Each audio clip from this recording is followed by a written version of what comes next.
Before we get rolling with taking a look at how we're going to be doing titling inside of the current version of Premiere, I thought it was important for us to take a look back at how we used to do titling. Now, you might be thinking, why would we want to go about doing that? Well, there's a couple reasons. One, there are many editors out there still working with previous versions of Premiere that still do titling the way it used to be done. They haven't made that step forward yet. Now, the reason that editors in a lot of cases don't upgrade is because they're happy with their editing system the way it is. In many cases, they just need cuts and dissolves and not all of the fancy new features that might be added in each version of Premiere. Now, the other reason I wanted to show this is for editors out there currently working on the newest version. Maybe they're freelancers, they might go out into the field and they might run into the older version of Premiere. So this is just a very, very quick where we came from. So how we used to do titling inside of Premiere is to simply navigate up to the title menu, come down to new title, and choose what type of title we want to create. Now, we're just going to create a default still for the purposes of this lesson, so I'm simply going to select it, and once I do, I'll be asked what video settings would I like to create this title with.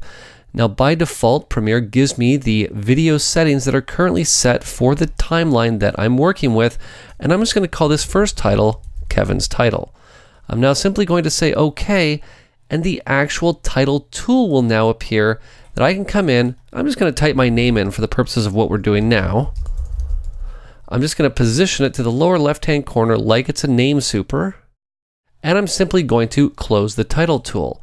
Now, once I've created that title, you'll notice it appear over here inside of my project. Now, if I double click on it, it's going to call up the old title tool, which is not what I want to do. What I want to do is simply hold Command or Control, depending on which platform you happen to be working on, Mac or Windows, to call it up into the source monitor. We can now come in, mark an endpoint. We could set a duration of, well, let's just say maybe about 5 seconds. I think is fine. I don't need to be too precise here. I can now take this title, drag it and drop it down into my timeline, and there we go. Okay, so that's a very brief overview of where we came from. Now, let's just take the screen, I'm going to spin it around and show you how we're going to be doing titling in the current version. So as you can now see, we are in the current version of Premiere, looking a little bit more sleek than what we saw just a few minutes ago. And to now access titling, we're going to do it in a bit of a different way. Gone is the title menu, and it's been replaced with the graphics menu. I'm going to drop that down. You'll see that we have a few options in here, none of which is readily apparent as to actually how to create a new title. It's actually done inside of the new layer option, which right now is grayed out.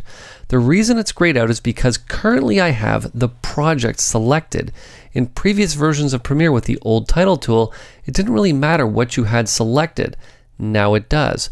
Once I select the timeline and I make that active, if I navigate back up to graphics, you'll now see the new layer option is now available to me, and I can get in and choose from a few different options that I'm going to talk about actually in a couple lessons.